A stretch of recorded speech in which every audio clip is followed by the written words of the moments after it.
డబ్బులు ఖర్చు పెట్టి ఏ విధము చేతనైనా సంఘము క్షేమాభివృద్ధి పొందాలని, సంఘ అభివృద్ధి కొరకు మా సర్వస్వాన్ని త్యజించి ప్రయాసపడుతుంటే, మీలో మీరు సమాధానం లేకుండా కలహాలు పడుతుంటే మా ప్రయాసంతా బూడిదలో పోసిన పన్నీరులా మారట్లే? చేసిన కష్టం అంతా, ప్రయాస అంతా వృధాగా పోవట్లే? సంఘం ఎప్పుడు సమాధానం కలిగి ఉండాలి. సంఘం అంటే ఒక శరీరముతో పోల్చబడింది. ఈ శరీరానికి అంతటికి క్రీస్తు శిరస్సు అయి ఉంటే, ఈ సంఘం అంతటి పైన యేసయ్య కనబడుతుంటే, సంఘమంతా శరీరములు అమర్చబడిన ఒక అవయవాలు లాంటి వారైతే, రెండు చేతులు దెబ్బలాడుకుంటే అది శరీరానికి ఆరోగ్యమా?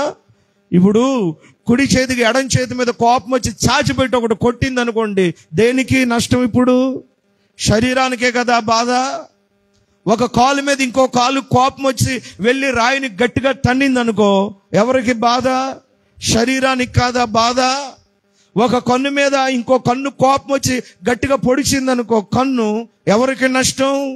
శరీరానికి నష్టం కాదా? సంఘం అనేది ఎప్పుడు ఒకరి ఎడల ఒకరు సోదరి సోదర భావాలతో, ఐక్యమత్యముతో సమాధానము కలిగి ఉంటే సంఘము క్షేమాభివృద్ధి పొందుతుంది. స్తోత్రం చెప్పండి. తర్వాత ప్రభువునందు భయము. ప్రభువునందు భయం ఉంటే సంఘము క్షేమాభివృద్ధి పొందుతుంది. దేవుని భయం ఉండాలి సంఘంలో. ఎప్పుడు దేవుని వాక్యానికి భయపడే అనుభవం ఉండాలి. నిజంగా దేవుని భయం ఉంటే బయట రాజకీయాలు, బయట తగాదాలు, ఇంట్లో ఉండే పరిస్థితులు మందిరం దగ్గరికి రాకూడదు. దేవుని భయముతో గడపాలి, దేవుని భయముతో నడవాలి. దేవుని మందిరంలో అడుగు పెడుతున్నారంటే ప్రాణాత్మ దేహములు ఎంత భయం ఉండాలి, హృదయంలో దేవుని భయం ఎంత ఉండాలి. కొంతమంది ఎక్కడ లేని కుటుంబ గొడవలు మందిరంలోనికే, ఆయా స్థలాల్లో జరిగిన సమస్యలు, గొడవలన్నీ మందిరంలోనికే, బయట ఉండే రాజకీయ గొడవలన్నీ మందిరంలోనికే. పోనీ వచ్చిన వెంటనే ప్రార్థన చేసుకుంటారంటే ఈ రాజకీయాలు మాట్లాడతారు. ఆరాధన అయిపోయిన తర్వాత ఏదో రెండు దేవుని వాక్యం గురించి మాట్లాడతారంటే బయట ఉండే రాజకీయాలు. మరేది దేవుని భయం? సంఘము ఆనాటి కాలంలో క్షేమాభివృద్ధి పొందింది అంటే సమాధానము కలుగున్నారు. తర్వాత ప్రభువునందు భయం. మరి ప్రభువునందు భయం ఉంటే క్రమంగా ఆరాధనకు రావాలి కదా. దేవుని భయం ఉంటే సమయం అంటే సమయానికి ఆరాధనకు రావాలి కదా. దేవుని భయం ఉంటే దేవుని వాక్యాన్ని నెరవేర్చాలి కదా. దేవుని భయం ఉంటే దేవుని వాక్యానికి భయపడాలి కదా. దేవునికి ఇచ్చిన మాట నెరవేర్చాలి కదా. మరేది మనలో దేవుని భయం? తర్వాత వారందరూ పరిశుద్ధాత్మ అనుభవాన్ని కలిగి ఉన్నారు. స్తోత్రం చెప్పండి ఒకసారి. ఈ మామూలుగా పై మాటలు చెప్పాను మీకు, ఇంకా లోతుగా ఏది మనకి క్షేమాభివృద్ధి, ఒక 4 విషయాలు చెప్పిన వర్తమానం ముగిస్తారు. స్తోత్రం చెప్పండి ఒకసారి. చెప్పండి. 1 వ్యక్తిగతమైన క్షేమము, 2వది కుటుంబపరమైన క్షేమము, 3వది సంఘ క్షేమము. మనం ఎప్పుడు కూడా ఈ అనుభవాలలో క్షేమాభివృద్ధి కలిగి బ్రతుకుదుముగాక. అందరూ చేతులెత్తి స్తోత్రం చెప్పండి. దానియేలు గ్రంథం 4వ అధ్యాయం 1వ వచనం ఇప్పుడు చదవద్దు.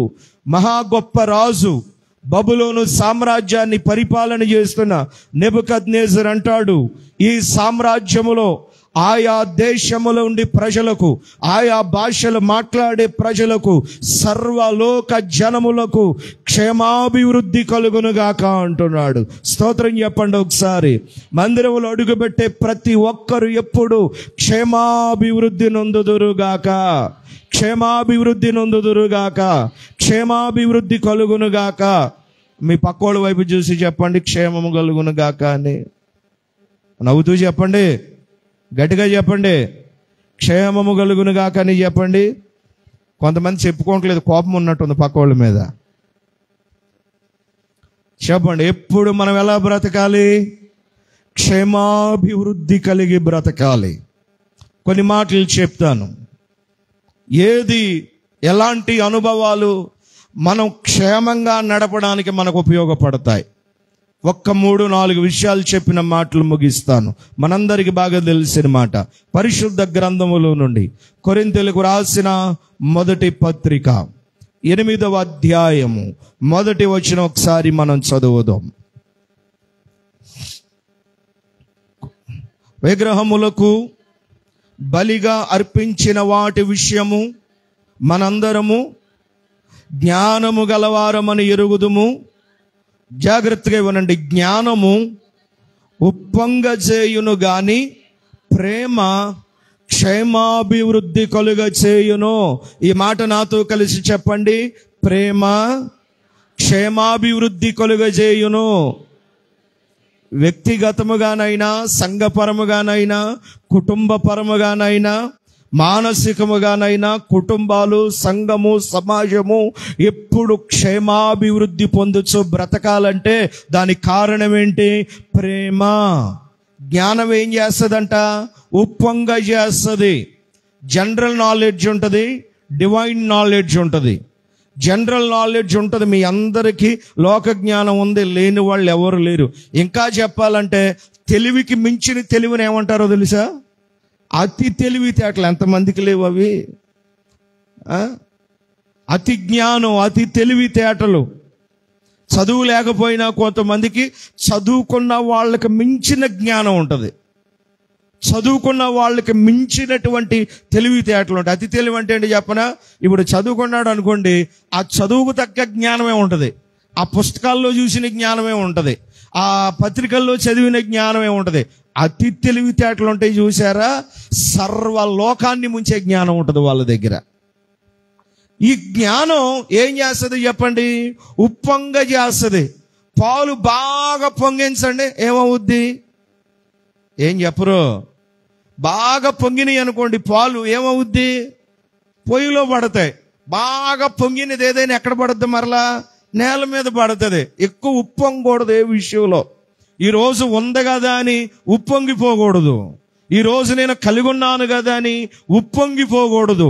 బాగా పొంగిపోయింది అనుకో, ఏమవుద్ది? అది మరలా నేల మీద పడిపోద్ది. మన కలిగి ఉన్న దాన్ని బట్టి అయినా, వ్యవస్థను బట్టి అయినా, మనకున్న జ్ఞానాన్ని బట్టి అయినా, ఆస్తిని బట్టి అయినా, అందాన్ని బట్టి అయినా, కులాన్ని బట్టి అయినా, కుటుంబాలను బట్టి అయినా, బంధు బలగాన్ని బట్టి అయినా ఎప్పుడేమవ్వకూడదు? ఉప్పొంగకూడదు. ఈ జ్ఞానం, లోక సంబంధమైన జ్ఞానం ఏం చేస్తుంది? ఉప్పొంగ చేస్తుంది. పొంగిపోయే కొలది అది మరలా వచ్చి ఎక్కడ పడుతుంది? నేల మీదే పడుతుంది. కానీ ప్రేమ క్షేమాభివృద్ధిని కలుగజేస్తూ ఉంది. ప్రతి ఒక్కరి జీవితంలో క్షేమముగా బ్రతకడానికి, క్షేమముగా జీవించడానికి, క్షేమము కలిగి జీవితాన్ని అనుభవించడానికి, సుఖముగా సౌఖ్యముగా జీవితాలు, కుటుంబాలు, వ్యవస్థ ముందుకు క్షేమం కలిగి నడవడానికి స్తోత్రం ఏదైనా ఉంది అంటే అది ప్రేమ. స్తోత్రం చెప్పండి ఒకసారి. 10వ తరగతి చదువుకున్న పిల్లలకి అర్థం అవుతుంది. ఏదైనా లెక్క తేలలేదు అనుకోండి, దానికి ఏం ఉపయోగిస్తారు? సూత్రాలు ఉపయోగిస్తారు. ఆ వెర్బ్స్, ప్రొవెర్బ్స్ ఉపయోగించినప్పుడు ఆ లెక్క తేలుతుంది. కుటుంబంలో అసమాధానం ఉన్నప్పుడు, అనైక్యత ఉన్నప్పుడు, అశాంతి ఉన్నప్పుడు, నెమ్మది లేనప్పుడు, సమాధానం లేనప్పుడు, మరలా కుటుంబం అయినా, వ్యవస్థ అయినా మంచిగా కట్టబడడానికి స్తోత్రం ఏంటో తెలుసా?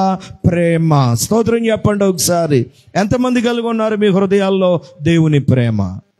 లోక సంబంధంగా మనకి ప్రేమ ఉంటుంది.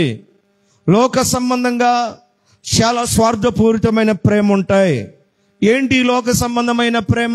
నా కులమా కాదా, నా వ్యవస్థ కాదా, నా కుటుంబం కాదా, నా రక్త సంబంధి కూడా కాదా, రక్త సంబంధీకులైనా నా మాట వినేవాళ్ళ కాదా, ఇగో నాకు ఇష్టమైన వాళ్ళ కాదా? ఇదే ప్రేమ మంది. కానీ దేవునిలో ఉన్న ప్రేమ, డివైన్ నాలెడ్జ్, డైవినీ లవ్, దేవుని ప్రేమ నిస్వార్థమైనటువంటిది. దేవుని ప్రేమ కులగోత్రాలు, ధన పేదరికాలు, పేద గొప్ప, చిన్న పెద్ద చూసి ప్రేమించేటటువంటిది కాదు. మన యేసయ్య ప్రేమ ఎంత గొప్పది! ఏం చూసి మనకు ఆయన తన ప్రాణం పెట్టారు? ఏమి చూసి ఆయన సిలువను అనుభవించారు? ఏమి చూసి మన కోసం రక్తాన్ని చిందించారు? ఏమి చూసి మన కోసం ఆయన మరణాన్ని జయించారు? అసలు ఏమి చూసి తనను తాను సిలువ మరణం పొందినంతగా తగ్గించుకొని విడిచిపెట్టకూడని భాగ్యమైన పరలోక భాగ్యాన్ని విడిచి ఏమి చూసి ఆయన ఈ లోకానికి వచ్చారు? మన కులం చూశాడా? మన గోత్రం చూశాడా? మన అందం చూశాడా? మన ఐశ్వర్యం చూశాడా? మన జ్ఞానం చూశాడా? ఏమి చూసి మనకు ఆయన ప్రాణం పెట్టాడు? ఏమీ చూడలేదు. కేవలం ఆయనలో ఉన్నదంతా ప్రేమ మాత్రమే. స్తోత్రం చెప్పండి. ఈ ప్రేమ క్షమించిన ప్రేమ, ఈ ప్రేమ జాలి చూపించిన ప్రేమ, ఈ ప్రేమ కనికరము చూపించిన ప్రేమ, ఈ ప్రేమ వినయము కలిగిన ప్రేమ, ఈ యేసయ్య ప్రేమ తగ్గింపు కలిగిన ప్రేమ, క్షమాపణ కలిగిన ప్రేమ, కొట్టిన వారిని, తిట్టిన వారిని, దూషించిన వారిని, అవమానపరిచిన వారిని, గేలి చేసిన వారిని సైతం మరలా హక్కున చేర్చుకొని నిస్వార్థముగా ప్రేమించిన ప్రేమ యేసయ్య ప్రేమ. స్తోత్రం కలుగునుగాక. అందరి చేతులెత్తి స్తోత్రం చెప్పండి. హల్లెలూయా. ఆ ప్రేమను మనం కనబరచాలి. మీకోటి చెప్పనా, మనం చేసే ప్రార్థనో, మనం చెప్పే సాక్ష్యమో, మన కట్టుబాట్లో, మన వ్యవహారాలో, మన నోటి మాటలో మనం దేవుని పిల్లలమని తెలియదు బయటకి. మనలో ఉండే ప్రేమే మనం యేసయ్య పిల్లలమని చూపించాలి బయటకి. వరల్డ్ మదర్ తెరిసా, ప్రపంచ తల్లిగా గుర్తింపు పొందిన మదర్ తెరిసా, తన దగ్గర ఏమి పెద్ద ఎంతో కోట్లు ధనం వచ్చి పడేది, కానీ ఎప్పుడు కూడా చాలా శ్రేష్టమైన, చాలా సాధారణమైనటువంటి జీవితం. మదర్ తెరిసా ఆశ్రమానికి వెళ్తే కల్కట్టాలో ఒక చిన్న గది ఉంటుంది. ఇప్పుడు మా వాష్రూమ్ కట్టుకుంటున్నారు కొంతమంది, పెద్దది, ఇంచుమించు అంత ఉంటుంది రూమ్. కిర్రు అనే పాతకాలం నాటి పెద్ద మోటార్ కలిగిన ఫ్యాన్, ఒక ఇనుప మంచం, ఒక చెక్క కుర్చీ, కోట్ల రూపాయలు కాలు కిందేసి తొక్కగలిగినటువంటి పరిస్థితి ఆ తల్లికి ఉన్నప్పటికీ కూడా ఎప్పుడు వైట్ రంగు, బ్లూ రంగు అంచుతో కట్టబడిన ఒక 300 రూపాయలు, 250 రూపాయలు విలువ చేసేటటువంటి ఒక తెల్లటి మూతక చీర. కానీ ప్రపంచ దేశాల్లో ఒక ఉన్నతమైనటువంటి పేరు సంపాదించుకుంది, ఒక ఉన్నతమైనటువంటి ఖ్యాతి సంపాదించుకుంది. ఆవిడికి బైబిల్లో పెద్ద మర్మాలు తెలియదు, పెద్ద వాక్యాలు తెలియదు. ఆవిడికి తెలిసినవి 4 మాటలు. ఎక్కడికి వెళ్ళినా ఆ 4 మాటలు ఏంటంటే, 1 ప్రేమ, చెప్పండి, 1 ప్రేమ, 2 సమాధానము, చెప్పండి ఒకసారి, సమాధానము, 3 క్షమాపణ, చెప్పండి ఒకసారి, క్షమాపణ, 4 కనికరము. ఈ 4 మాటలే చెప్పేది. ఎక్కడికి వెళ్ళినా, ఏ దేశానికి వెళ్ళినా, ఏ రాష్ట్రానికి వెళ్ళినా, ఏ ప్రాంతానికి వెళ్ళినా ఆవిడ చెప్పే మాట ఒకటే: దేవుడు ప్రేమ కలిగిన వాడు, సమాధానం కలిగిన వాడు, కనికరం కలిగిన వాడు, క్షమించే గుణం కలిగిన వాడు. ఆ గుణాలు మనం కలిగి ఉండాలి. నేను నేర్చుకున్నాను, నేను ఆ గుణాలు కలిగి ఉన్నానని తన ప్రవర్తనలో, తన హావభావాలలో, తన యొక్క పరిచర్యలో, తను చేసే జీవన విధానాలలో ఆ పనులు కనబరిచింది. ఆ స్వరూపం, ఆ కార్యాలు బయట కనబరిచింది. ప్రపంచ శాంతి దూతగా పేరు సంపాదించుకుంది. మన భారతదేశంలో ఎవ్వరికి పొందలేని అరుదైనటువంటి పురస్కారం, నోబెల్ పురస్కారాన్ని సంపాదించుకుంది. స్తోత్రం కలుగును గాక. కేవలం ప్రేమ క్షేమాభివృద్ధిని కలుగజేస్తుంది. ప్రేమ ఉన్న కుటుంబాలు ఎప్పుడూ క్షేమంగా ఉంటాయి. ప్రేమ కలిగినటువంటి వ్యవస్థ ఎప్పుడు క్షేమము కలిగి ఉంటుంది. జాగ్రత్తగా ఆలోచన చేయండి.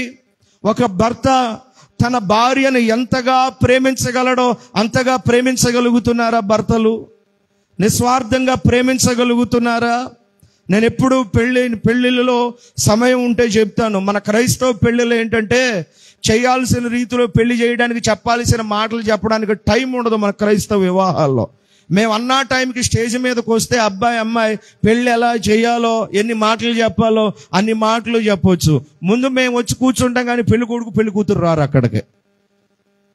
క్రైస్తవ వివాహాలలో చెప్తుంటాం, ఒక అమ్మాయి వివాహమై తన వాళ్ళందరినీ, తన కుటుంబాన్ని అంతటిని, తన స్వజనులను, తన రక్త సంబంధికులందరినీ విడిచిపెట్టి ముక్కు ముఖం తెలియని ఒక ఇంటికి పెద్దలు వెళ్ళి మాట్లాడి కుదిర్చి ఆ ఇల్లు మంచిది, ఆ ఇంట్లో వాళ్ళు మంచి వాళ్ళు, కలిగి ఉన్న వాళ్ళు బాగా చూసుకుంటారని వాళ్ళు వీళ్ళు చెప్పిన మాటలు విని కేవలం ఇది నమ్మకత్వంతో చేసేది.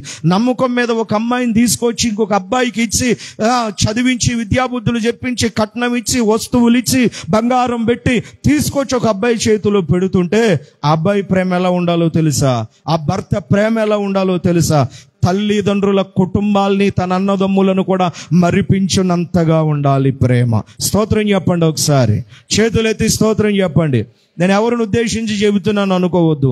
కొంతమందికి ఎన్ని సంవత్సరాలు ఆ భర్త ఇంట్లో ఉన్నా ఇంకా వాళ్ళ మనసు తల్లిదండ్రుల మీద, కుటుంబం మీద, వ్యవస్థ మీద లాగుతుందంటే ధైర్యంగా చెప్తాను, ఎవరేమనుకున్నా పర్లేదు. కానీ తల్లిదండ్రుల్లో, కుటుంబీకుల్లో, అన్నదమ్ములు, అక్క చెల్లెల్లో ఉన్న ప్రేమ ఎక్కడ దొరకట్లేదు? భర్త దగ్గర దొరకట్లేదు, అత్తింట్లో దొరకట్లేదు. అందుకే ఆ మనసు అలా కోరుకుంటూ ఉంటుంది. పొరపాటున ఎప్పుడన్నా తల్లిదండ్రుల దగ్గరికి వెళ్ళిన అమ్మాయి మనసు ఏం కోరుకోవాలో తెలుసా? తిరిగి మరలా నా భర్త ఇంటికి నేను వెళ్ళిపోవాలి, మా అత్త దగ్గరికి నేను వెళ్ళిపోవాలి, మరలా నా మెట్టినింటికి నేను వెళ్ళిపోవాలి. ప్రేమ పుట్టింటిని మరిపించేటంతగా భర్త ప్రేమ ఉండాలి. ఏది ఈ రోజున భార్య భర్తల మధ్య ప్రేమ? భార్య ఉందంటే భర్తను ఎంత ప్రేమించాలి, కుటుంబం బరువును ఒక్కడు మోస్తూ, పిల్లలకు అన్ని విషయాల్లో ఎంతో బాధ్యత వహిస్తూ, ఏ లోటు లేకుండా భార్యకు అన్ని చూసుకుంటూ ముందుకు తీసుకుని వెళ్తున్నాడంటే భార్య మనసులో ఒక కృతజ్ఞత ఉండాలి, ఒక ప్రేమ ఉండాలి. స్తోత్రం చెప్పండి, ఒకసారి రెండు చేతులు ఎత్తి స్తోత్రం చెప్పండి. హల్లెలూయా. మీ అందరికీ ఓ ప్రశ్న, తల్లి ప్రేమ గొప్పదా, భార్య ప్రేమ గొప్పదా? బ్రదర్స్ చెప్పాలి. ఇప్పుడు రోకల పోటులో తలెట్టినట్టు ఉండదు. ఇప్పుడు చెప్పండి, తల్లి ప్రేమ గొప్పదా, భార్య ప్రేమ గొప్పదా? రెండు ఒకటేనా? తల్లి ప్రేమే గొప్పదంట. స్తోత్రం చెప్పండి, ఒకసారి చేతులెత్తి స్తోత్రం చెప్పండి. హల్లెలూయా. నేను కూడా అంటాను, తల్లి ప్రేమే గొప్పది ఎప్పటికైనా. ఒకప్పుడు తల్లిదండ్రుల్లో ఈనాటి కాలంలో, అది కూడా ఈ జనరేషన్, ఈ వ్యవస్థ, ఈ నాగరికత అంతా మారిపోయి పొల్యూషన్ ఎలా బయట ఎక్కువైందో కుటుంబాల్లో కూడా పొల్యూషన్ వచ్చింది. ప్రేమ బాంధవ్యాల్లో కూడా పొల్యూషన్ ఏర్పడింది. మీకు ఒకటి తెలుసా? మనకు సామెత ఒకటి ఉంటుంది, తల్లి ఏం చూస్తుందంట? ఏం చెప్పరు? తల్లి కడుపు చూస్తుంది, భార్య ఈ జేబు ఉంటేనే ఈ ప్రేమ ఉంటుంది మనకి. ఈ జేబు ఎత్తుగా ఉంటే, జేబులో నోట్లో తలతలలాడుతూ ఉంటే, వచ్చినప్పుడల్లా మొత్తం పట్టుకొస్తూ ఉంటే ఇక మామూలు ప్రేమ ఉండదు ఆ ప్రేమకి. అదే భర్త కొంచెం కష్టపడుతూ, ఇంట్లో ఏమీ సరిగా పోషణ లేక, ఎంత చెమటోడ్చినా ప్రయాసపడినా, కొంచెం ఆర్థిక స్థితిగతులు కొంచెం ఇబ్బందికరంగా ఎదురవుతున్నాయి అనుకో, జ్ఞానం కలిగిన భార్యలు ఉంటారు. భర్తను బయట పెట్టకుండా, ఏమున్నా లేకపోయినా ఉన్న దానితోనే సదిరిపెట్టి కుటుంబాన్ని నడిపించుకునే వాళ్ళు ఉంటారు. వాళ్ళు జ్ఞానం కలిగిన స్త్రీలు. జ్ఞానం లేని స్త్రీలు ఉంటారు చూసారా, అన్ని సమృద్ధిగా తెచ్చిపెడితేనే భర్తను గౌరవించడం, ప్రేమించడం, సన్మానించడం, వాళ్ళ మాటకు విలువ ఇవ్వడం.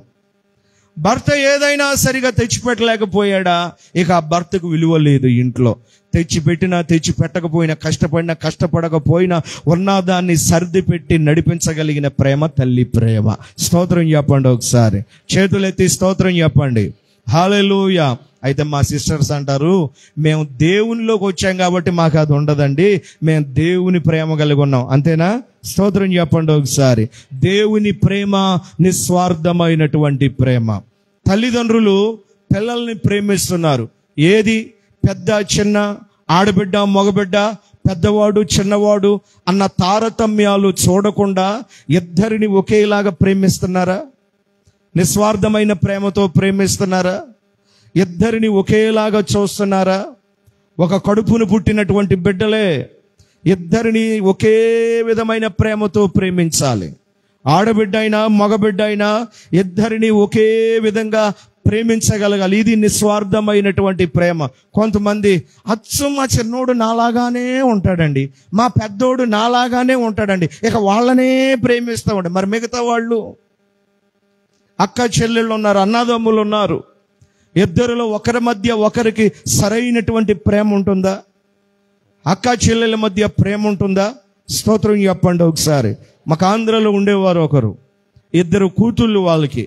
ఒకవేళ ఒకసారి ఇద్దరికి ఒకేసారి బట్టలు కొనటం కుదరక, ఎప్పుడైనా పెద్ద ఆమెకి కొంచెం వయసులో పెద్దది కదా, బయటకు వెళ్తుంది కదా, బట్టలు అవి మంచిగా ఉండాలని పాపం వాళ్ళది చిన్న కుటుంబం, ఏదో ఆ పెద్దది కదా, వయసు వచ్చింది కదా అని కొంచెం మంచి బట్టలు ఏమైనా కొనొస్తే వెంటనే ఈ చిన్నపిల్ల మాట్లాడేది, నేను పుట్టలేదు మీకు, నన్ను కనలేదు మీరు, అక్కడ మాత్రమే కన్నారు, అక్క మాత్రమే పుట్టింది మీకు.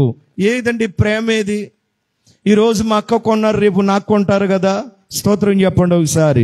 చాలాసార్లు చెప్పాను మీకు, ఇలా 2 అక్క చెల్లెళ్ళలో ఒక్కసారి ఒకరికి బట్టలు కానీ ఒకరు బట్టలు కొనలేనందుకు ఇంచుమించు 15 సంవత్సరాలు మాట్లాడుకుంటాం మానేశారు వాళ్ళిద్దరు అక్క చెల్లెళ్ళు.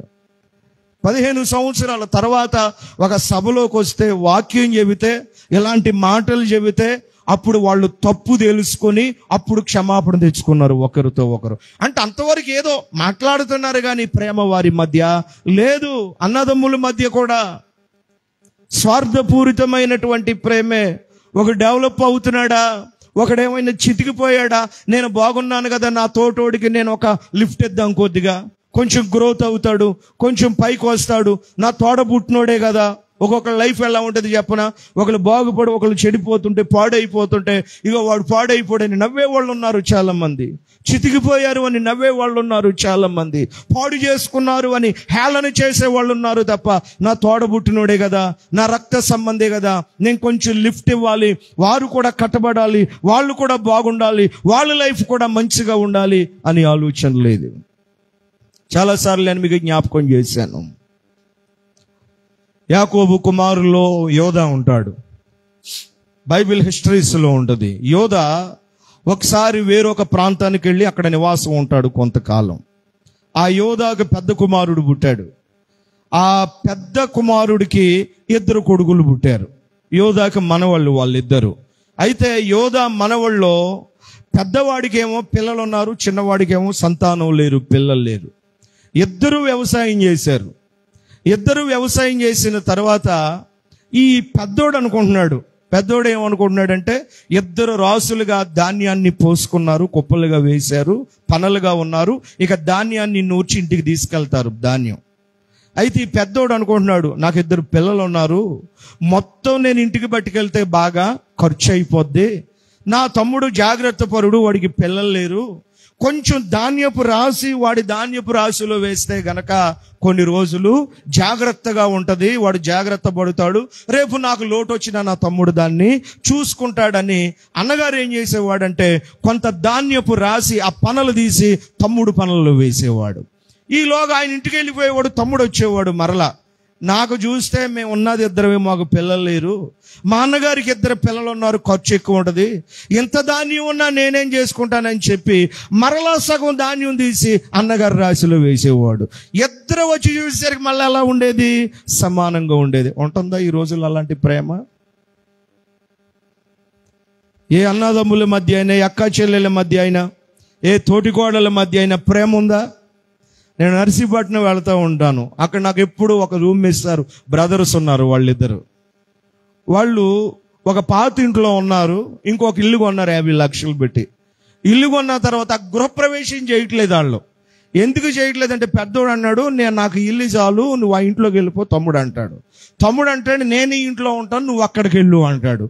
ఈ 2 తోడుకోడలు ఉన్నారు చూసారా, పెళ్ళయింది మొదలు ఇంతకాలం ఇంట్లోనే కలిసి ఉన్నాం మనం, ఇప్పుడు నీవు ఒక చోట నేను ఒక చోట వేరువేరుగా ఎక్కడ బ్రతకమని చెప్పి ఆ కొన్న ఇంట్లోకి వెళ్ళట్లేదు కదా, ఆ పాత ఇంట్లోనే ఉంటున్నారు వాళ్ళిద్దరు. ప్రేమ కదా ఇది? నిస్వార్థమైన ప్రేమ కదా? దేవుని కలుగున్నా కానీ చాలా కుటుంబాల్లో ప్రేమ ఉండట్లేదు, ప్రేమ లోపిస్తుంది, ఇగోలికి వెళ్ళిపోతున్నారు. ప్రేమ క్షేమాభివృద్ధిని కలుగ చేస్తూ ఉంది. స్తోత్రం చెప్పండి ఒకసారి, చేతులెత్తి స్తోత్రం చెప్పండి. ఈరోజు వాక్యం వింటున్నారు, తల్లిదండ్రులైనా, పిల్లలైనా, అన్నదమ్ముల మధ్య అయినా, అక్క చెల్లెల మధ్య అయినా, అత్త కోడళ్ళ మధ్య అయినా, తోటి కోడళ్ళ మధ్య అయినా, కుటుంబాల వ్యవస్థలో ప్రేమ లోపించకూడదు. స్తోత్రం చెప్పండి ఒకసారి. ఎప్పుడు ప్రేమ కలిగి మనము బ్రతకాలి. ప్రేమ ఉన్న చోట చెప్పండి ఏముంటుంది? క్షేమాభివృద్ధి ఉంటుంది, వ్యక్తిగత క్షేమం ఉంటుంది, కుటుంబపరమైన క్షేమం ఉంటుంది, ఆరోగ్యం ఉంటుంది, సమాధానం ఉంటుంది, ఆర్థిక పరమైన క్షేమం ఉంటుంది. కుటుంబాల మధ్య ఎప్పుడు కూడా క్షేమమే నివసించునుగాక. మరి ఈ ప్రేమ ఎలాంటి ప్రేమ? ఈ ప్రేమ ఎట్టి ప్రేమ? తీయండి అదే కొరింథీ పత్రికలో, ఎక్కువ నేను చెప్తుంటాను కదా, 13వ అధ్యాయము 4వ వచనం నుండి, ఆగండి అమ్మ చెప్తాను, మీరు కంగారు పడకండి, 7వ వచనం వరకు కొన్ని మాటలు ఉంటాయి. నేను ఎన్నోసార్లు చదవమన్నాను. ఎంతమంది చదివారు ఈ మాట? ఎవరు చెప్పగలరు ఈరోజు నిలబడి? ఈ 13వ అధ్యాయం ఎవరు చెప్పగలరు? చదివితేగా, ఇంట్లో కంఠస్థం చేస్తేగా. ఈ కొరింథీ పత్రికలో 13వ అధ్యాయం అంతా యేసయ్య ప్రేమ ఎలాంటిదో, ఆ ప్రేమ లక్షణాలు ఎలాంటివో, ఆ ప్రేమ స్వభావాలు ఎలాంటివో, ఆ ప్రేమ కలిగి ఉన్న వారి గుణగణాలు ఎలా ఉంటాయో ఈ 13వ అధ్యాయంలో రాశాడు. చెప్తూ ఉంటాడు, నేను మనుషుల భాషలతో మాట్లాడినా, దేవదూతల భాషలతో మాట్లాడినా, నేను ఎట్లాంటి భక్తి కలిగి ఉన్నా, పేదల కోసం నా శరీరాన్ని అప్పగించిన, నా ఆస్తి అంతా నేను దానం చేసిన, ప్రేమ లేని వాడనైతే నేను వ్యర్థుడను, మ్రోగెడు కంచును గణగణలాడు తాళమునయ్యుందును. మనలో మీకోటి చెప్తాను, గోదానాలు చేసేవాళ్ళు ఉన్నారు, వస్త్రదానాలు చేసేవాళ్ళు ఉన్నారు, అన్నదానం చేసేవాళ్ళు ఉన్నారు, భూదానాలు చేసేవాళ్ళు ఉన్నారు. మరి ప్రేమ లేదా వారిలో అంటే ప్రేమ లేదు. ఎందుకు చేస్తున్నారు? పేరు ప్రఖ్యాతులు సంపాదించాలి. ఫలానా వాళ్ళు ఎంత అన్నదానం చేశారు, ఫలానా వాళ్ళు భూదానం చేశారు, ఫలానా వాళ్ళు గోదానం చేశారు. ఇప్పుడు అక్కడక్కడ స్కూల్స్ దగ్గర మాటలు, మీకు ఆంధ్రాలో చదువుకున్న వాళ్ళకు ఉంటుంది, చాలా స్కూల్స్ మీద చింతలపాటి మూర్తిరాజు గారు అని ఒక ఆయన పేరు రాసి ఉంటుంది. ఆయన ప్రప్రథమంగా ఎమ్మెల్యేగా ఆంధ్రప్రదేశ్లో వెస్ట్ గోదావరి, ఈస్ట్ గోదావరిలో ఆయన పేరు మీద చాలా స్కూల్స్ ఉంటాయి. నేనంటాను, అసలు నిజంగా ప్రేమతో చేస్తే మన పేరు కనపడాలి అక్కడ. చెప్పండి, ఇప్పుడు దేవుని మీద భక్తితో, పరిశుద్ధతతో, నేను ఏదైనా దేవుని కోసం చేస్తానన్న సమర్పణతో చేస్తే అసలు మన పేరే వినపడకూడదు అక్కడ. మనం చేసే ప్రతి ఒక్కటి, కొర్నేలి చేసే ధర్మ కార్యాలు, భక్తి కార్యాలు, నీతి కార్యాలు అన్నీ ఎక్కడికి వెళ్ళాయి? జ్ఞాపకార్థంగా ఎక్కడికి వెళ్ళాయి? దేవుని దగ్గరికి వెళ్ళాయి, పరలోకానికి చేరాయి. దేవదూత వచ్చి చెబుతుంది, ఊళ్ళో వాళ్ళకి తెలియదు, ఆయన ఏం చేస్తున్నాడో ఏంటో తెలియదు. మనం కుడి చేత్తో చేసేది ఎడమ చేతికి కూడా తెలియలేనంతగా దేవుడే చూడాలి మనం ఏది చేసినా. పరలోకంలో ఒక జ్ఞాపకార్థంగా ఉండాలి.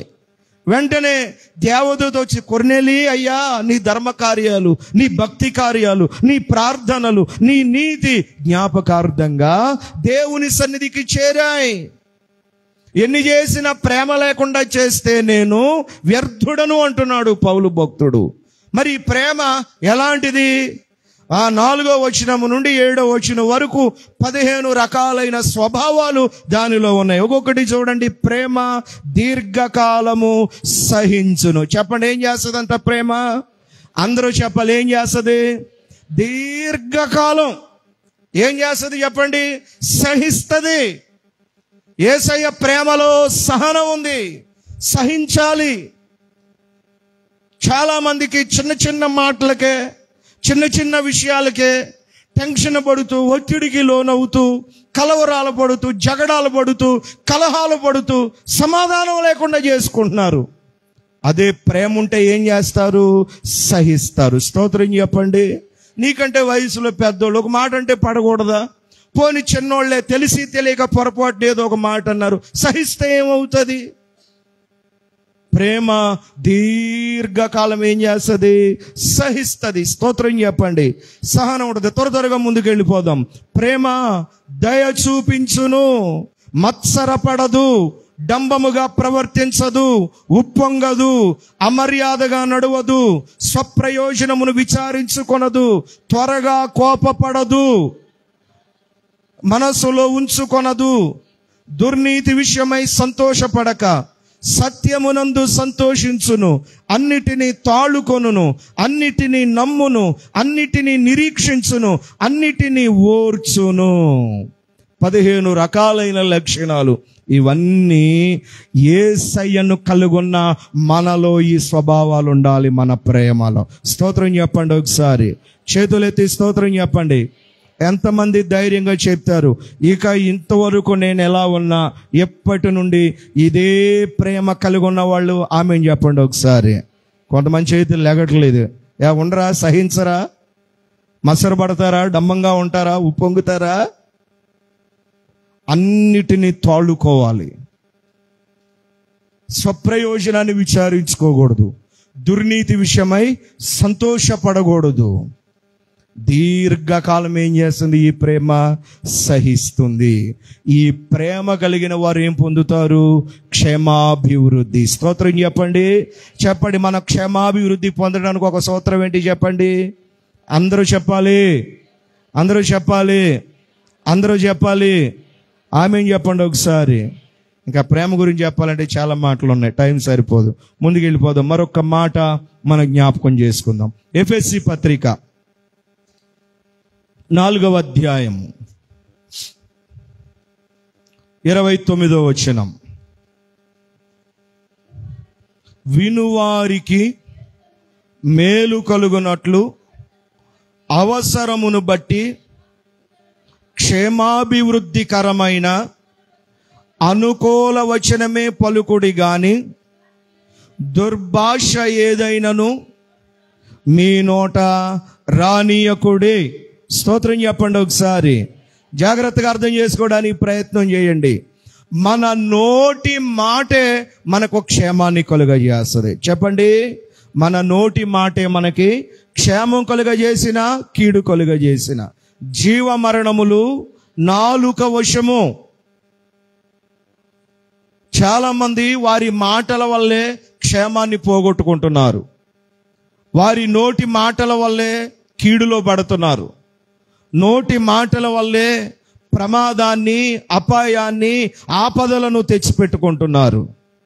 మన మాట వల్ల మనకు క్షేమాభివృద్ధి కలగాలి.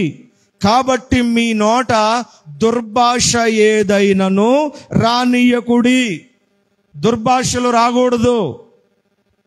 దాని క్రింద 5వ అధ్యాయములో చెప్తాడు, మీలో జారత్వమే గాని, ఏ విధమైన అపవిత్రతయే గాని, లోభత్వమే గాని వీటి పేరైనను ఎత్తకూడదు. ఇదే పరిశుద్ధులకు తగినది. 4వ వచనములో కృతజ్ఞత వచనమే మీరు ఉచ్చరింపవలెను గాని వీరు బూతులైనను, పోకిరి మాటలైనను, సరసోక్తులైనను ఉచ్చరింపకూడదు. ఇవి మీకు తగవు. దేవుని పిల్లలకి ఇవి తగవు. ఇవి మన నోటి మాట రాకూడదు. కొంతమంది ఊత పదాలు పలుకుతారు. కీడు కల్పించే మాటలు, ప్రమాదాన్ని తెచ్చిపెట్టే మాటలు. మన నోటి మాట ఒకరోజు తీర్పులోనికి తీసుకొని రాబడుతుంది. మన నోటి మాట కూడా ఒకరోజు విమర్శలోనికి తీసుకొని రాబడుతుంది. కొంతమందికి నోటికి ఎంత బరువైన మాట వస్తే అంత బరువైన మాట మాట్లాడేస్తారు. మీకు ఒకటి చెప్పనా? మనం మాట్లాడే మాట వాల్యుబుల్గా ఉండాలి. ఎక్కడ మాట్లాడినా అదే చెప్తున్నాడు. వినువారికి క్షేమాభివృద్ధికరమైన అనుకూల వచనమే.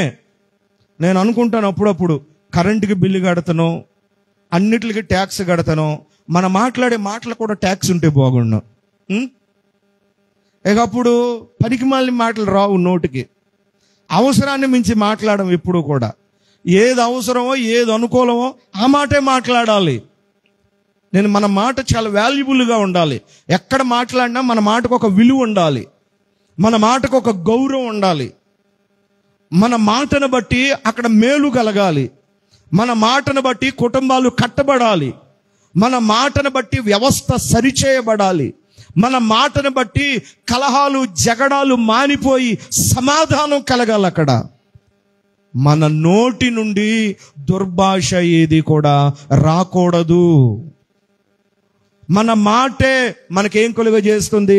క్షేమాభివృద్ధిని కలుగజేస్తూ ఉంది. స్తోత్రం కలుగును గాక. ఎప్పుడు కూడా మీకు జాగ్రత్తగా చెప్తాను చూడండి. మోషే కాని మాట పలికాడు. మెరీబా యొద్ద, హోరేబు కొండ యొద్ద దేవుడు వెళ్ళి 2 తప్పులు చేశాడు మోషే. మొదటిసారి బండను కొట్టమన్నాడు, కొట్టాడు, నీరు వచ్చింది. రెండోసారి మరలా వెళ్ళి కొట్టమనలేదు. ఏం చేయమన్నాడు? బండతో మాట్లాడమన్నాడు.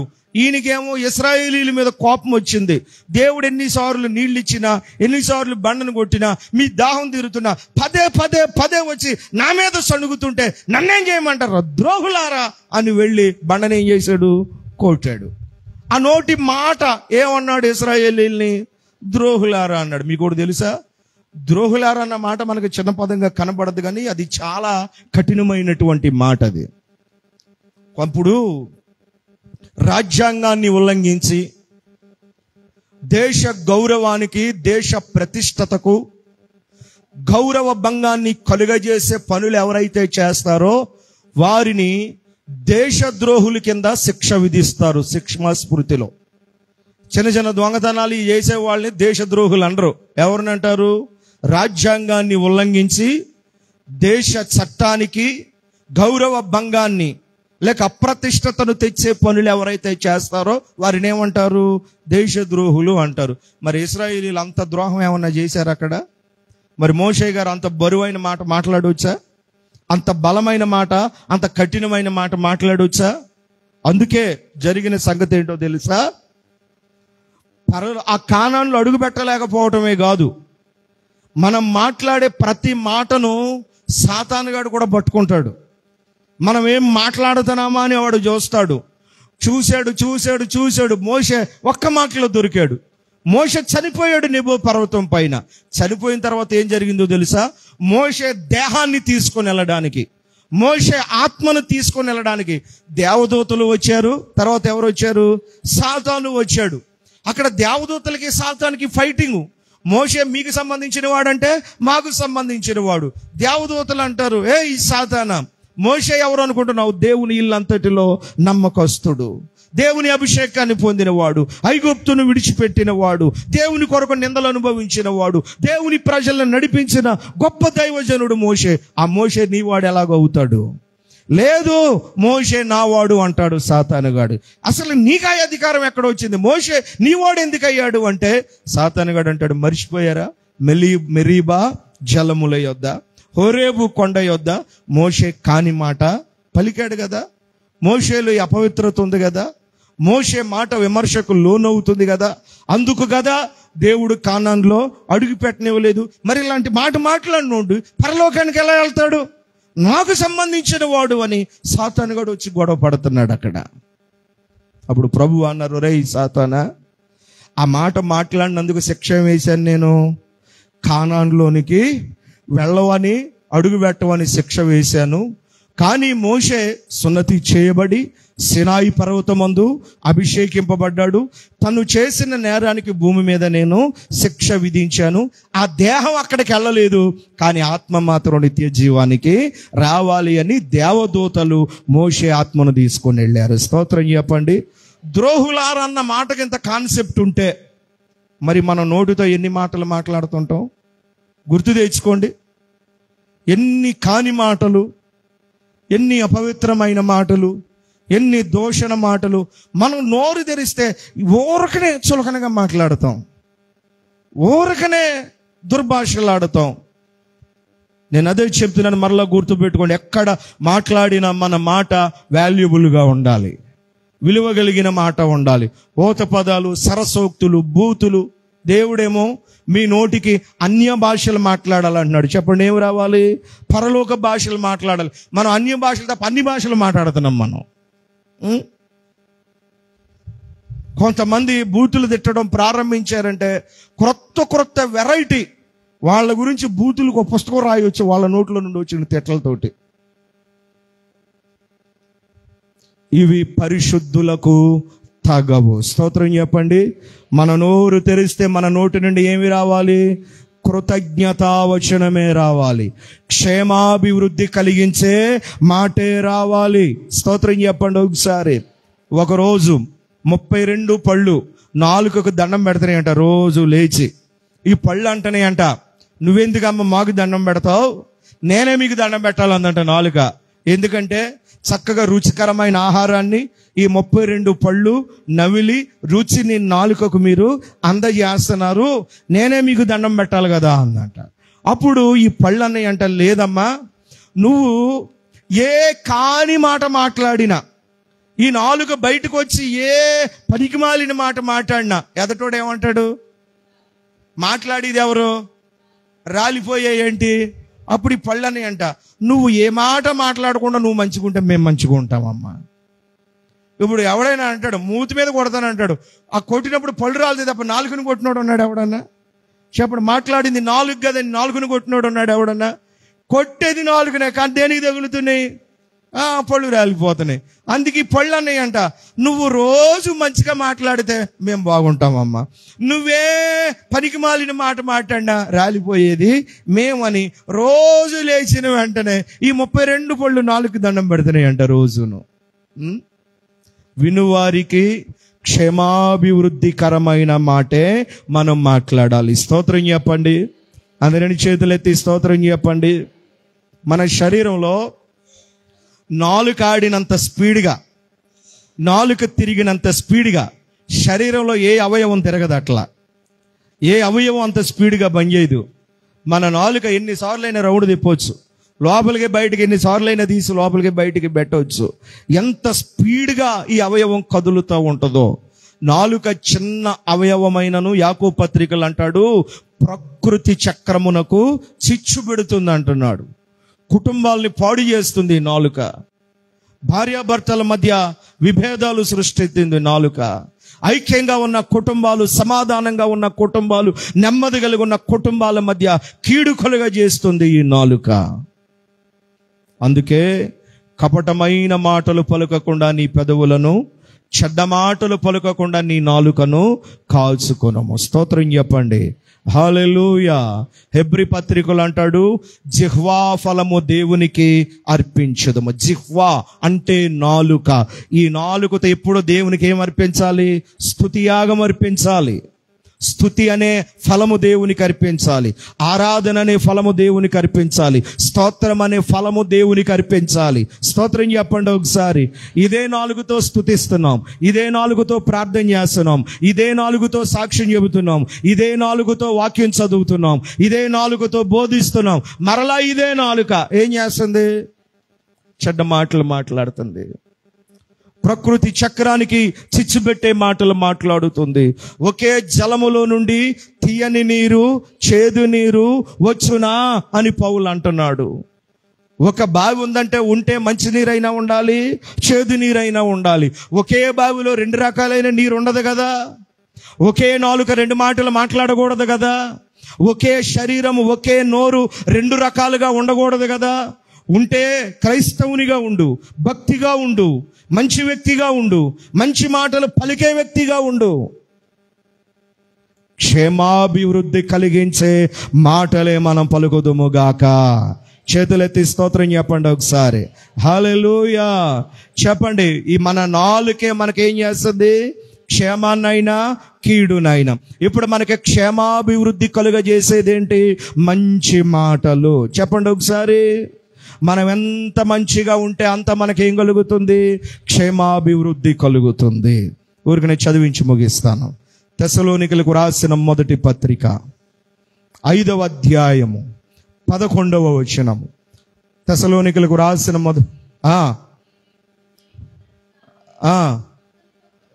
ఒకనికొకడు ఆదరించి ఒకనికొకడు క్షేమాభివృద్ధి కలుగచేయుడి. స్తోత్రం చెప్పండి. బాగా అర్థం చేసుకోండి. ఒకనికి ఒకడు ఏం చేయాలంట? క్షేమం కలుగజేసుకోవాలి. ఒకరికొకడు కీడు చేసుకోకూడదు, ఒకరికొకరు ఆపద తెచ్చుకోకూడదు, ఒకరికొకరు చెడుతనం చేసుకోకూడదు, ఒకరికి ఎప్పుడు అపకారం చేయకూడదు. ఒకనికి ఒకడు ఏం చేయాలి? చెప్పుకోవాలి, అందరూ చెప్పాలి.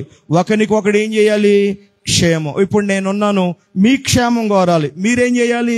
మా క్షేమం కోరాలి. కుటుంబంలో ఉన్న వాళ్ళందరూ ఒకరి ఎడల ఒకరికి ఏం కలుగజేసుకోవాలి? క్షేమాభివృద్ధిని కలుగజేసుకోవాలి. స్తోత్రం చెప్పండి ఒకసారి. దీనిని ఐక్యత అంటారు. చెప్పండి ఒకసారి, అందరూ చెప్పాలి. మళ్ళా దీన్ని ఏమంటారు? ఒకనికి ఒకడు క్షేమాభివృద్ధి కలుగజేసుకున్నట్టంటే ఏం కలిగి ఉండాలి? ఐక్యత కలిగి ఉండాలి. భార్యాభర్తలు ఇద్దరు ఐక్యత కలిగి ఉన్నారనుకో, ఆ ఇంటికి క్షేమం. ఇంట్లో పిల్లలు, తల్లిదండ్రులు, కుటుంబం అంతా ఐక్యత కలిగి ఉంటే అది ఇంటికి క్షేమం. సంఘంలో ఉన్న మనందరం ఐక్యత కలిగి ఉంటే అది సంఘానికి క్షేమం. ఒకరికి ఒకడు క్షేమాభివృద్ధి కలుగజేసుకోవాలి, ఒకరికొకరు మేలు చేసుకోవాలి, ఒకరికి ఒకరు ఉపకారం చేసుకోవాలి. మీకు ఒకటి చెప్పనా, ఐక్యత అనేది ఎప్పుడు ఉంటుందో తెలుసా? ఎప్పుడు ఒకళ్ళ కంటే నేను గొప్ప అనుకుంటే ఐక్యత ఉండదు. మేమంతా ఒక్కటి అనుకున్నప్పుడు ఏముంటుంది? ఐక్యత ఉంటుంది. స్తోత్రం చెప్పండి. ఇప్పుడు భార్య భర్తలు ఇద్దరు ఒకటి అనుకోవాలి, ఇద్దరు ఏదైనా ఒక్కటే అనుకోవాలి. కొంతమంది పురుష అహంకారం ప్రదర్శిస్తారు. మేమేదో మగోళ్ళం కదా, మేము పురుషులం కదా అని పురుష అహంకారం ప్రదర్శిస్తారు. కొంతమంది స్త్రీలు ఉన్నారని కొంతమంది అంటారు, అసలు నేను లేకపోతే ఇంట్లో ఏమీ లేదండి. అలాగని ఒక 4 రోజులు వెళ్తారంటే వెళ్ళరు ఎక్కడికి.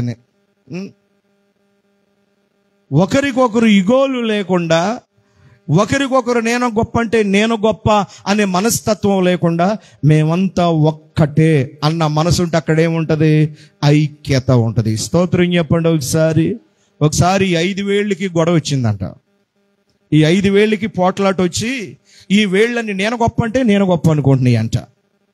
ఈ బొట్టన వేలు లేచి, మీకు అందరికంటే నేను సైజులో చిన్నగా ఉన్నా కానీ ఎలా ఉంటుంది? కొంచెం పటిష్టంగా మాటుగా ఉంటాను. అస్సలు నేనేమనుకుంటున్నారు?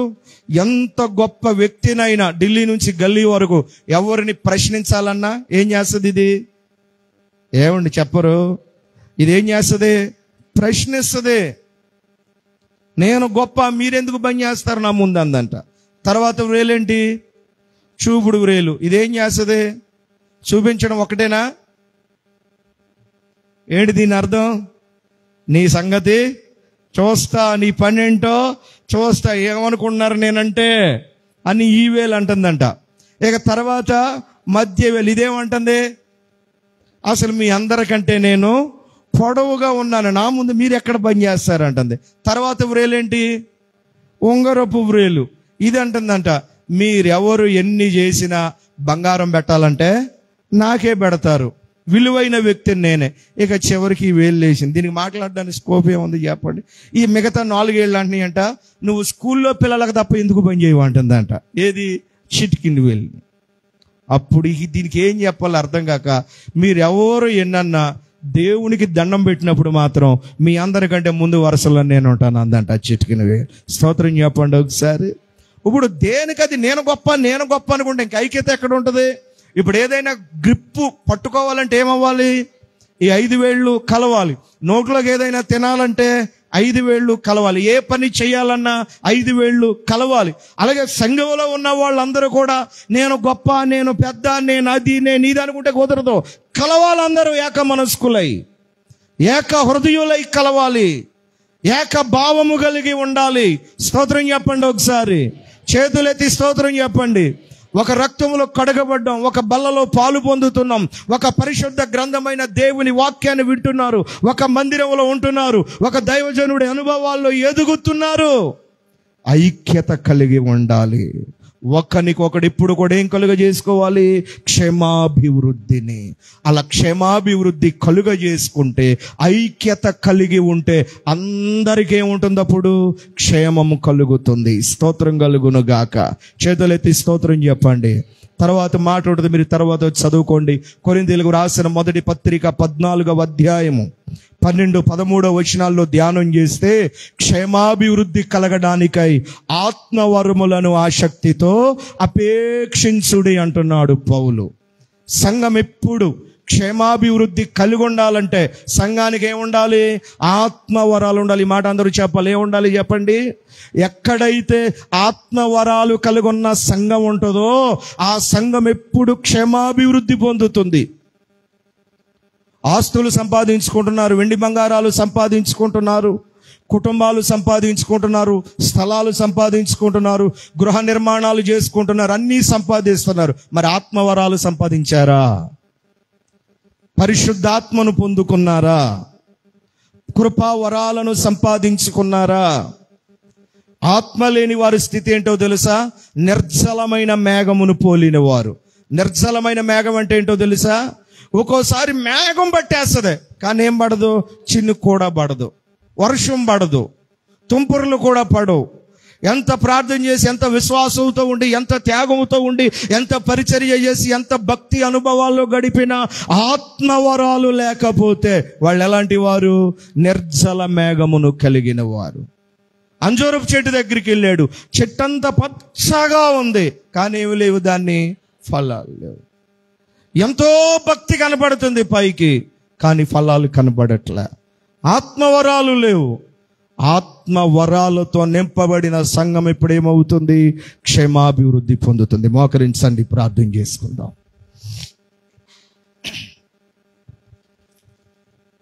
అందరూ ఒక్క నిమిషం మోకాళ్ళుని, అందరూ కూడా చేతులు దేవుని వైపు చాపి నిలువు మోకాళ్ళ మీదకి రండి. ప్రభువుని స్తుతించండి, ప్రభువుని గణపరచండి. అందరూ కూడా కృతజ్ఞతాస్తుతులు చెప్పండి. హల్లెలూయా, హల్లెలూయా, హల్లెలూయా. యేసయ్యా నీకు స్తోత్రం, యేసయ్యా నీకు స్తోత్రం. అందరూ నిండు మనస్సుతో ప్రభువుకి కృతజ్ఞతాస్తుతులు చెప్పండి. ఇదిగో మనందరం క్షేమాభివృద్ధి కలిగి బ్రతకాలి. వ్యక్తిగతముగా క్షేమాభివృద్ధి ఉండాలి, కుటుంబపరముగా క్షేమాభివృద్ధి ఉండాలి, సంఘపరముగా క్షేమాభివృద్ధి ఉండాలి. Praise the Lord. అడగండి ఒక్క నిమిషం, దేవా మేము ఇప్పుడు క్షేమము కలిగి బ్రతకాలయ్యా. మా జీవితాల్లో ఎప్పుడు క్షామము రాకూడదయ్యా. మేము ఇప్పుడు క్షేమము కలిగి జీవించాలయ్యా. Praise the Lord, praise the Lord, praise the Lord. ఇదిగో ప్రేమ క్షేమాభివృద్ధిని కలుగజేస్తుంది. మన నోటి మాట మనకు క్షేమాన్ని కలుగజేస్తూ ఉంది. ఐక్యత ఉన్న చోట క్షేమం ఉంటుంది, ఆత్మవరాలు ఉన్న చోట క్షేమం ఉంటుంది. పొందుకున్నారా? ఆత్మవరాలు పొందుకున్నారా? లేక పచ్చగా కనబడిన కంజూరపు చెట్టు వలె ఉంటూ ఫలాలు లేకుండా ఉంటున్నారా? కృపావరాలు పొందాలి, ఆత్మవరాలు పొందాలి. బ్రదర్స్, పరిచారకులు, ఆత్మవరాలు పొందాలి. మీరు కూడా నిలబడి ఎన్నో మాటలు చెబుతున్నారు, చెప్పి ఫలాలు లేకపోతే పచ్చగా ఉన్న అంజూరపు చెట్టులాగా ఉండే జీవితం, నిర్జల మేఘముగా ఉండకూడదు జీవితం. ఆత్మ ఫలాలు పొందుకోవాలి. అడగండి, కృతజ్ఞతతో అడగండి, విశ్వాసంతో అడగండి. ఒక్క 2 నిమిషాలు. అయ్యా మమ్మల్ని ఆత్మవరాలతో నింపండి, మాకు క్షేమాభివృద్ధి కలుగ చేయండి. 7వ నెలలో ఉన్నాం. క్షేమము మా ఇంట నివసించాలి, క్షేమము మా సంఘములో నివసించాలి. వ్యక్తిగతముగా మేము ఎప్పుడు క్షేమముగా బ్రతకాలయ్యా. మాకు ప్రేమ దయచేయండి అయ్యా. మా నోటి మాట క్షేమము కలిగించే మాటగా ఉండాలయ్యా.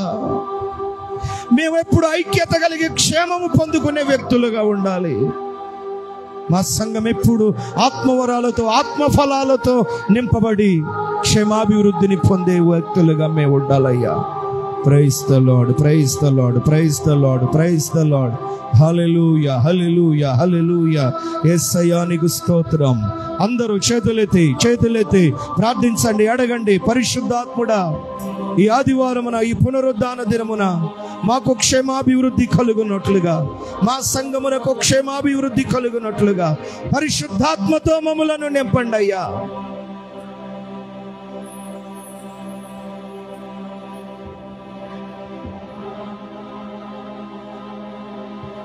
హల్లెలూయా, హల్లెలూయా, హల్లెలూయా, హల్లెలూయా. దేవా మమ్మలను పరిశుద్ధాత్మతో నింపండి నాయన, మమ్మలను పరిశుద్ధాత్మతో నింపండి నాయన. హల్లెలూయా, హల్లెలూయా, హల్లెలూయా. అందరూ స్తుతించాలి, నింపబడాలి. ఎన్నో సంపాదించుకుంటున్నారు, ఆత్మ లేకపోతే ఎట్లా? ఆత్మవరాలు లేకపోతే ఎట్లా? భాషల వరముతో నింపండి. బుద్ధి వాక్యము మాకు దయచేయండి, జ్ఞాన వాక్యము మాకు దయచేయండి. ప్రవచించు వరమును మాకు దయచేయండి, విశ్వాసము మాకు దయచేయండి, స్వస్థపరచు వరము మాకు దయచేయండి, దర్శనాలు చూసే వరం మాకు దయచేయండి. హల్లెలూయా, హల్లెలూయా, హల్లెలూయా. యేసయ్యా నీకు స్తోత్రం, యేసయ్యా నీకు స్తోత్రం. హల్లెలూయా, హల్లెలూయా, హల్లెలూయా. యేసయ్యా నీకు స్తోత్రం. అందరూ స్తుతించాలి, అందరూ స్తుతించాలి, అందరూ స్తుతించాలి. పరిశుద్ధాగ్ని పంపు దేవా, పరిశుద్ధాగ్ని పంపు దేవా, నన్ను నీ ఆజ్ఞతో నింపు దేవా, నన్ను నీ ఆజ్ఞతో నింపు దేవా.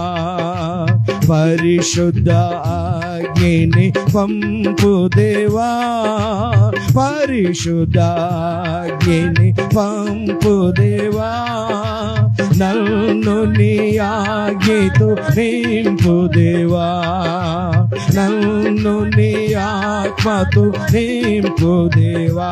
అందరూ కరుణతో అగ్ని కణములను, కరుణతో అగ్ని కణములను కరిగించి హృదయము తాకించుము, కరిగించి హృదయము తాకించుము. పరిశుద్ధాగ్ని పంపు దేవా, పరిశుద్ధాగ్ని పంపు దేవా, నన్ను నీ ఆజ్ఞతో నింపు దేవా. అందరూ పాడాలి. నన్ను నీ ఆత్మతో నింపు దేవా. కన్యక వృద్ధులు యౌవనులు, కన్యక వృద్ధులు యౌవనులు ఉన్నత ఆత్మతో నింపబడను, ఉన్నత ఆత్మతో నింపబడును. పరిశుద్ధాగ్ని పంపు దేవా, పరిశుద్ధాగ్ని పంపు దేవా, నన్ను నీ ఆజ్ఞతో నింపు దేవా, నన్ను నీ ఆజ్ఞతో నింపు దేవా. పాపులు పశ్చాత్తాపపడు, పాపులు పశ్చాత్తాపపడు, శుద్ధుల మలినము పోగొట్టును, శుద్ధుల మలినము పోగొట్టును. పరిశుద్ధాగ్ని పంపు దేవా, పరిశుద్ధాగ్ని పంపు దేవా, నన్ను నీ ఆజ్ఞతో నింపు దేవా, నన్ను నీ ఆజ్ఞతో నింపు దేవా. యేసుని ప్రేమ వెదజల్లను, యేసుని ప్రేమ వెదజల్లను, విశ్వాసమునందు వర్ధిల్లను, విశ్వాసమునందు వర్ధిల్లను. పరిశుద్ధాగ్ని పంపు దేవా, పరిశుద్ధాగ్ని పంపు దేవా, నన్ను నీ ఆజ్ఞతో నింపు దేవా, నన్ను నీ ఆజ్ఞతో నింపు దేవా. పరిశుద్ధాగ్ని పంపు దేవా, పరిశుద్ధాగ్ని పంపు దేవా, నన్ను నీ ఆజ్ఞతో నింపు దేవా, నన్ను నీ ఆజ్ఞతో నింపు దేవా, నన్ను నీ ఆత్మతో నింపు దేవా. పరిశుద్ధాగ్ని పంపు దేవా, పరిశుద్ధాగ్ని పంపు దేవా, నన్ను నీ ఆత్మతో నింపు దేవా. అందరూ పాడుతూ స్తుతించాలి, మౌనంగా ఉండటం కాదు, అన్య భాషలు మీ నోటికి రావాలి. నన్ను నీ ఆజ్ఞతో నింపు దేవా, నన్ను నీ ఆత్మతో నింపు దేవా. పరిశుద్ధాగ్ని పంపు దేవా, పరిశుద్ధాగ్ని పంపు దేవా, నన్ను నీ ఆజ్ఞతో ఆత్మతో నింపు దేవా, నన్ను నీ ఆత్మతో నింపు దేవా, నన్ను నీ ఆత్మతో నింపు దేవా, నన్ను నీ ఆత్మతో నింపు దేవా, నన్ను నీ ఆత్మతో నింపు దేవా, నన్ను నీ ఆత్మతో నింపు దేవా, నన్ను నీ ఆత్మతో నింపు దేవా, నన్ను నీ ఆత్మతో. అందరూ మీ నోటిలో స్తుతించాలి. నన్ను నీ ఆత్మతో నింపు దేవా, పరిశుద్ధాగ్నిని పంపు దేవా, పరిశుద్ధాగ్నిని పంపు దేవా, నన్ను నీ ఆత్మతో నింపు దేవా, నన్ను నీ ఆత్మతో నింపు దేవా, నన్ను నీ ఆత్మతో నింపు దేవా, నన్ను నీ ఆత్మతో నింపు దేవా, నన్ను నీ ఆత్మతో. అదిగో అదిగో అదిగో అదిగో ఆవరిస్తున్నారు, ఆవరిస్తున్నారు. ఒక్కొక్కరి తలపై మహిమ మేఘము దిగి వస్తూ ఉంది, మహిమ మేఘము దిగి వస్తూ ఉంది. నింపుతున్నారు నింపుతున్నారు నింపుతున్నారు. మీ నోటికి వాక్శక్తి ఇవ్వబోతున్నాడు, మీ నోటికి వాక్శక్తి ఇస్తున్నారు. క్షేమాభివృద్ధి కలుగునట్లుగా ఆత్మ వరములతో నింపుతున్నారు, ఆత్మ ఫలములతో నింపుతున్నారు. ఇదిగో మీ నోటికి వాక్శక్తి ఇవ్వబడుతుంది. దర్శిస్తున్నారు పరిశుద్ధాత్ముడు. హల్లెలూయా హల్లెలూయా. ఇప్పుడే ఇప్పుడే మీ ప్రాణాత్మ దేహములను ప్రభువు స్వస్థపరుస్తూ ఉన్నారు, స్వస్థపరుస్తూ ఉన్నారు. ప్రతి సాతాను తంత్రాలు కాల్చివేయబడుతూ ఉన్నాయి. హల్లెలూయా హల్లెలూయా హల్లెలూయా. మీ నోటికి వాక్శక్తి ఇవ్వబడుతుంది, ఆత్మ పూర్ణులవుతూ ఉన్నారు. Thank you, Jesus. Thank you, Jesus. Hallelujah.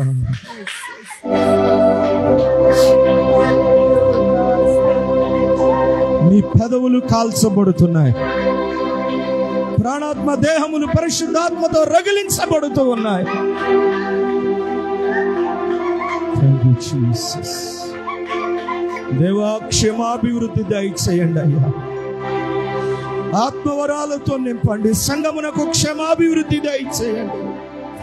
దర్శనాలతో నింపండి, ప్రవచనాలతో నింపండి, పరలోక భాషలతో నింపండి, దేవదూతల భాష నేర్పించండి. Thank you Jesus. క్షేమాభివృద్ధి దయచేయండి అయ్యా. దేవా ఫిజికల్ హెల్త్, శారీరకంగా క్షేమాభివృద్ధి దయచేయండి, ఆర్థికంగా క్షేమాభివృద్ధి దయచేయండి, ఆత్మీయంగా అందరికీ క్షేమాభివృద్ధి దయచేయండి. మా సంఘమునకు క్షేమాభివృద్ధి దయచేయండి.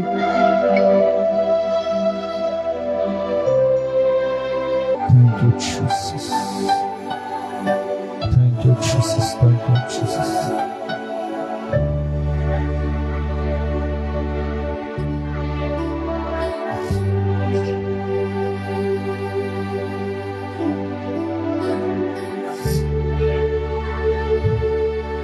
Hallelujah.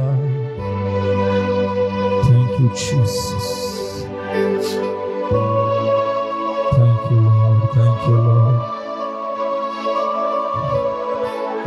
Thank you, Jesus. చెప్పబడిన మాటలు అందరి హృదయాలలో ఫలించి మనందరి జీవితాల్లో పరిశుద్ధాత్మ దేవుడి దినమునిచ్చిన వర్తమానం నూరంతలుగా మన హృదయాల్లో నాటబడి క్షేమాభివృద్ధి పొందొచ్చు. అన్ని విషయాలలో ప్రభు మనలను ఫలింప చేయనట్లుగా అందరూ మీరున్న చోట చేతులు పైకెత్తి ప్రభు ఇచ్చిన వర్తమానాన్ని బట్టి కృతజ్ఞతాస్తుతులు చెల్లిద్దాం. హల్లెలూయా హల్లెలూయా. ప్రభువా, మీరు మాతో మాట్లాడినందుకు నీకు స్తోత్రం. ఈరోజు స్పష్టంగా మమ్మల్ని దర్శించినందుకై నీకు స్తోత్రం. హల్లెలూయా, హల్లెలూయా, హల్లెలూయా. యేసయ్యా నీకు స్తోత్రం, యేసయ్యా నీకు స్తోత్రం. ప్రేమ స్వరూపే నీకు వందనాలు. ఈ శుభదినమున మీరు మమ్మలను ప్రేమించి మీరు ఇచ్చిన వర్తమానం అందరి హృదయాల్లో ఫలభరితంగా మార్చండి. వచ్చిన ప్రతి బిడ్డను పేరు పేరు చొప్పున మీరు దీవించండి, ఆత్మీయ మేలులతో నింపండి. అందరినీ వారికి ఉన్న సమస్యలు, బలహీనతలు, అనారోగ్యాలు, ఆర్థిక సమస్యలు, రుణాలన్నిటి నుండి తప్పించండి, విడుదల దయచేయండి. అందరికీ క్షేమాభివృద్ధి దయచేయండి. వ్యవసాయాలు, ఉద్యోగాలు, వ్యాపారాలు, చేతి పనులన్నిటినీ నూరంతల ఫలభరితంగా మార్చండి. నాయన బిడ్డలందరినీ పేరు పేరు చొప్పున దీవించండి. ఈ పరిశుద్ధ ఆదివారం సాక్ష్యం ఇచ్చిన బిడ్డలను జ్ఞాపకం చేసుకొని వారి కోరిన అవసరతలన్నీ తీర్చండి.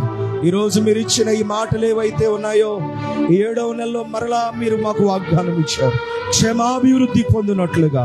ఇక మా వ్యక్తిగత జీవితంలో క్షేమాన్ని దయచేయండి, కుటుంబ వ్యవస్థలో క్షేమాన్ని దయచేయండి దేవా. మా ఆత్మీయ జీవితంలో క్షేమాన్ని దయచేయండి, ఆరోగ్య విషయంలో క్షేమాభివృద్ధిని దయచేయండి.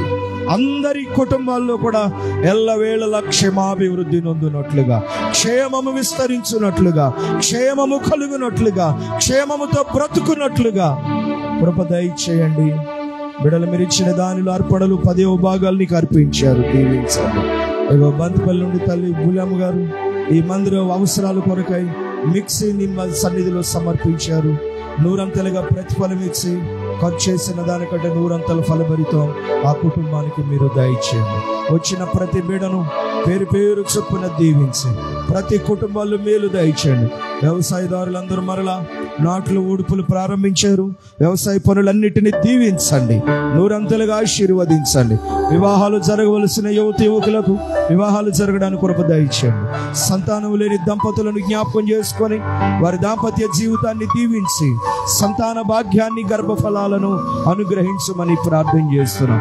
చదువుకొని ఉద్యోగాల కోసం ఎదురు చూస్తున్న వారికి చక్కటి ఉద్యోగాలు మీరు దయచేయండి. గృహాలు లేని వారికి గృహాలు దయచేయండి. వాహనాలు లేని వారికి వాహనాలు దయచేయండి. స్థలాలు లేని వారికి స్థలాలు దయచేయండి. శారీరకంగా, ఆర్థికంగా, ఆత్మీయంగా, ఆరోగ్యపరంగా అందరికీ క్షేమాభివృద్ధిని దయచేయండి. ఈ సేవకుడిగా పలికే ప్రతి ఆశీర్వచనం నెరవేర్చండి. నిశ్చయముగా సియోనులో నుండి యెహోవా మిమ్మల్ని ఆశీర్వదించునుగాక. క్షేమము కలుగునుగాక, సమాధానము కలుగునుగాక, ఆరోగ్యము కలుగునుగాక, స్వస్థత కలుగునుగాక. యేసు నామములో మీ కుటుంబములన్నీ దీవించబడునుగాక, సమాధానముతో నింపబడునుగాక, ఆయురారోగ్యములతో వర్ధిల్లుదురుగాక, చేతి పనులు నూరంతలుగా ఫలించునుగాక, వ్యవసాయములు వర్ధిల్లునుగాక, చదువులు విస్తరించునుగాక, ఉద్యోగములు ఫలించునుగాక, వ్యాపారములు వర్ధిల్లునుగాక. పలికిన ప్రతి ఆశీర్వచనాన్ని నెరవేర్చి మరలా ఏ కోడికలు ఒక్కరు తప్పిపోకుండా అందరూ నీ సన్నిధికి వచ్చి నీ సన్నిధిలో ఆరాధించే కృప చూపి మేలు దయచేసి దీవించమని యేసు నామమున ప్రార్థించుచు ఉన్నాము తండ్రి. అందరూ లేచి నిలబడు. పరలోకమందున్న మా తండ్రి, నీ నామము పరిశుద్ధపరచబడును గాక, నీ రాజ్యము వచ్చును గాక, నీ చిత్తము పరలోకమందు నెరవేరుచున్నట్లు భూమి అందులో నెరవేరును గాక. మాకు కావలసిన అనుదిన ఆహారం నేడు మాకు దయచేయండి. మాడల అపరాధములు చేసిన వారిని మేము క్షమించి ఉన్న ప్రకారం మా అపరాధములను మీరును క్షమించండి. మమ్మల్ని శోధనలో నుంచి కీడు నుండి తప్పించండి. ఎందుకంటే రాజ్యము, బలము, మహిమ నిరంతరమును నీవై ఉన్నావు తండ్రి. మన పరమ తండ్రి అయిన దేవుని ప్రేమ, రక్షకుడైన యేసుక్రీస్తు కృప, పరిశుద్ధాత్మ దేవుని అన్యోన్య సహవాసము, ఆశీర్వాదము తోడిన మనకెల్లరకు, సంఘ బిడ్డలందరికీ ఆయన కృప సదాకాలము తోడై నడిపించును గాక. యేసు రక్తమే ప్రభు, యేసు రక్తమే ప్రభు, యేసు నామమునకే సంపూర్ణ జయం కలుగును గాక. ఆమేన్, ఆమేన్, ఆమేన్. మంచిది. బస్సుకు లేట్ అవుతున్న వాళ్ళు త్వరగా వెళ్ళండి, టైం అయిపోతుంది కదా. మంచిది.